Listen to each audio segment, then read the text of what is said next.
សិនបើគ្មានរស្មីព្រះអាទិត្យទេនោះជីវិតនៅលើផែនដីយើងក៏ពុំអាចចម្រើនលូតលាស់និងបន្តមានរូបរាងរហូតមកទល់សពថ្ងៃនេះឡើយប៉ុន្តែក្រៅពីដើរតួជាកម្លាំងចលករដែលមិនអាចខ្វះបានរលកកម្ដៅព្រះអាទិត្យក៏អាចបង្កនូវក្តីអន្តរាយចំពោះភាវរស់នៅលើភពផែនដីដូចគ្នាដែរ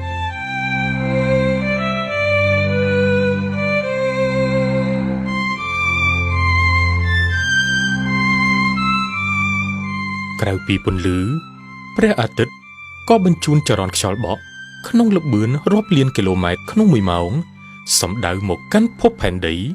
និងតំបន់ផ្សេងៗទៀតនៅក្នុងប្រព័ន្ធព្រះអាទិត្យទាំងមូលមានឈ្មោះជាភាសាបារាំងថា Le vent solaire ឬ Solar Wind ជាភាសាអង់គ្លេសខ្យល់ឬព្យុះព្រះអាទិត្យនេះមានផ្ទុកទៅដោយភាគល្អិតតូចៗដែលពេលវាប៉ះនឹងបរិយាកាសនៅជុំវិញផែនដីនាំឲ្យកើតមាននៅបាតុភូតធម្មជាតិដ៏អស្ចារ្យមួយដែលគេហៅជាភាសាបារាំងថា Aurore polaire ឬពន្លឺប៉ូល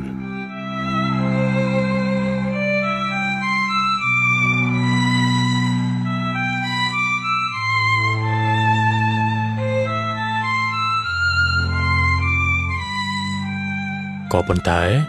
ក្រៅពីផ្ទាំងទស្សនីយភាពដ៏ស្រស់ត្រកាលខាងលើនេះព្យុះព្រះអាទិត្យដែលផ្ទុកទៅដោយថាមពលអគ្គិសនីក៏អាចបង្កជាគ្រោះថ្នាក់ចំពោះជីវិតនៅលើផែនដីនិងពុំតែប៉ុណ្ណោះព្រមទាំងអាចប៉ះទង្គិចដល់ផ្កាយរណបនៅក្នុងគន្លងតារាវិថីចរន្តអគ្គិសនីនិងប្រព័ន្ធទូរគមនាគមន៍នានានៅលើផែនដីថែមទៀតផងជាភ័ព្វសំណាងល្អដើម្បីរារាំងកម្លាំងដ៏មហិមារបស់ព្យុះព្រះអាទិត្យផែនដីយើងបានបង្កើតរនាំងការពារពីធម្មជាតិដោយឯកឯងមួយដែលមានឈ្មោះជាភាសាបារាំងថា Magnetosphere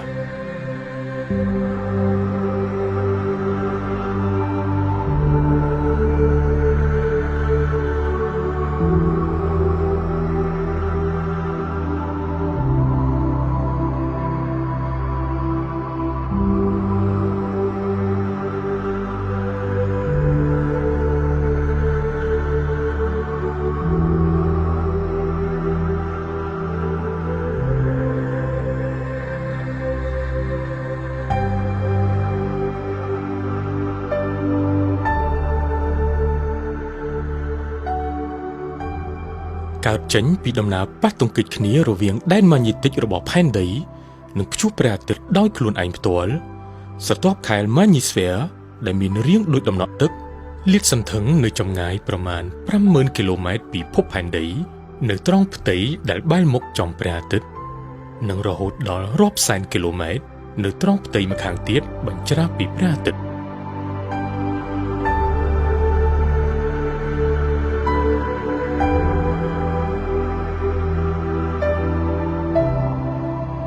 ក៏ព្រោះតែសារៈសំខាន់ពុំអាចខ្វះបាន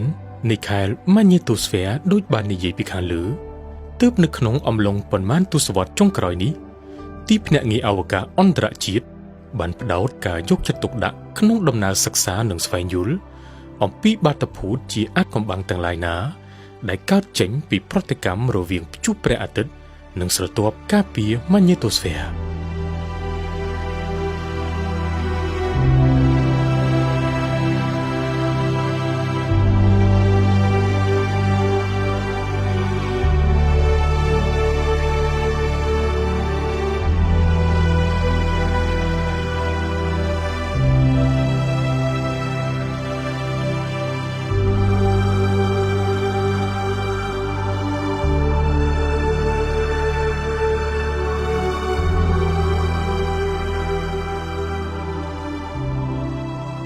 ដំណើរសិក្សាខាងលើនេះប្រព្រឹត្តទៅនៅក្នុងគោលបំណងសំខាន់មួយពោលគឺដើម្បីព្យាករណ៍ដឹងមុនច្រើនថ្ងៃមុនពេលដែលព្យុះព្រះអាទិត្យបោកបក់មកប៉ះនឹងភពផែនដីដោយហេតុថាស្រទាប់ Magnetosphere ពុំអាចការពារផែនដីយើងពីព្យុះព្រះអាទិត្យបាន 100% ដូច្នេះហើយការដឹងមុនក្នុងរយៈពេលច្រើនថ្ងៃនឹងជួយឲ្យមនុស្សជាតិមានលទ្ធភាពការពារប្រព័ន្ធផ្កាយរណបទូរគមនាគមន៍អេឡិចត្រូនិកព្រមទាំងអវកាសយានិកដែលកំពុងបំពេញបេសកកម្ម នៅក្នុងលំហអវកាសថែមទៀតផងរហូតមកដល់បច្ចុប្បន្ននេះមនុស្សលោកមានសមត្ថភាពព្យាករណ៍ព្យុះព្រះអាទិត្យត្រឹមតែប៉ុន្មានម៉ោងប៉ុណ្ណោះមុនពេលដែលវាបក់មកប៉ះភពផែនដីដែលនេះគឺជារយៈពេលខ្លីមិនគ្រប់គ្រាន់ឡើយដើម្បីអាចឲ្យគេត្រៀមមធ្យោបាយការពារទុកជាមុនបានគួររំលឹកថាជាង30ឆ្នាំមុនពលគឺកាលពីឆ្នាំ1989មួយភាគធំនៃសហរដ្ឋអាមេរិកនិងកាណាដាបានប៉ះទង្គិចដោយព្យុះព្រះអាទិត្យដ៏ខ្លាំងក្លាមួយដែលបង្កឲ្យចរន្តអគ្គិសនីត្រូវកាត់ផ្តាច់ស្ទើរទាំងស្រុងដែលនេះគឺជាឧទាហរណ៍ជាក់ស្ដែងមួយដែលញ៉ាំងឲ្យអ្នកវិទ្យាសាស្ត្រខិតខំត្រិះរិះពិចារណាដើម្បីបញ្ជៀសគ្រោះថ្នាក់ខាងលើនេះកុំឲ្យកើតមានជាថ្មី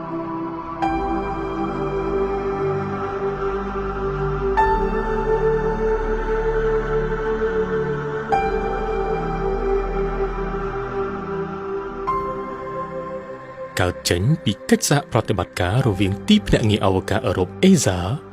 និងបណ្ឌិតសភាវិទ្យាសាស្ត្ររបស់ចិន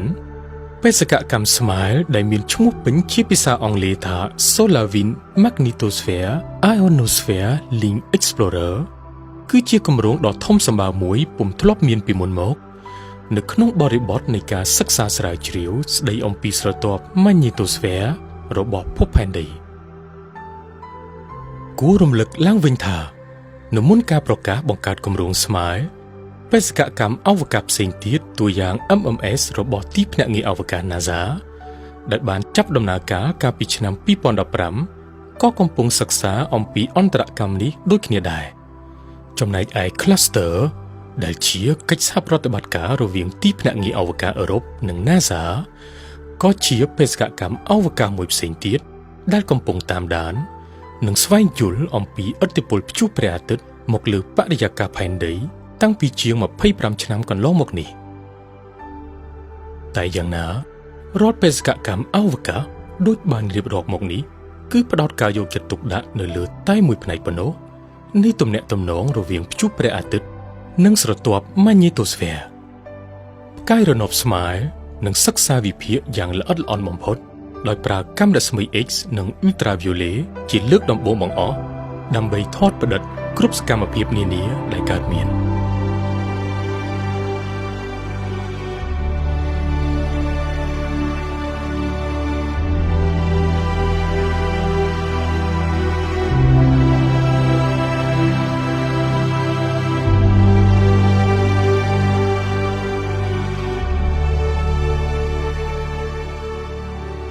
បន្ទាប់ពីបានឆ្លងកាត់ដំណាក់កាលសិក្សានិងសាងសង់អស់រយៈពេលជាង10ឆ្នាំផ្កាយរណប SMILE នឹងត្រូវគេដាក់ឲ្យដំណើរការនៅរវាងចុងឆ្នាំ2025និងដើមឆ្នាំ2026ខាងមុខនេះក្រៅអំពីការសិក្សាក្នុងលំហអវកាស SMILE ក៏ជានិមិត្តរូបនៃទំនាក់ទំនងការទូត50ឆ្នាំគត់រវាងសហភាពអឺរ៉ុបនិងប្រទេសចិន50ឆ្នាំក៏ជាអាយុកាលនៃទីភ្នាក់ងារអវកាសអឺរ៉ុបដែលបានត្រូវគេបង្កើតឡើងកាលពីឆ្នាំ1975កន្លងទៅ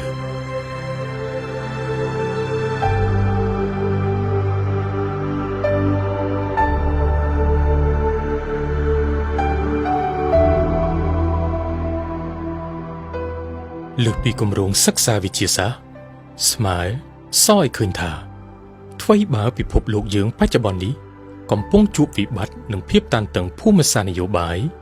គួរឲ្យព្រួយបារម្ភយ៉ាងណាក្តីក៏មនុស្សជាតិយើងនៅតែអាចពួតដៃនិងសហការគ្នាជាកម្លាំងរួមមួយដើម្បីបន្តស្វែងយល់អំពីទំនាក់ទំនងរវាងទីអវកាសនិងភពផែនដីដែលគ្រាន់តែជាគ្រាប់ខ្សាច់ដ៏តូចល្អិតមួយប៉ុណ្ណោះដែលរសាត់នៅក្នុងមហាសាគរនៃលំហចក្រវាឡដ៏សែនល្វឹងល្វើយរកទីបំផុតគ្មាន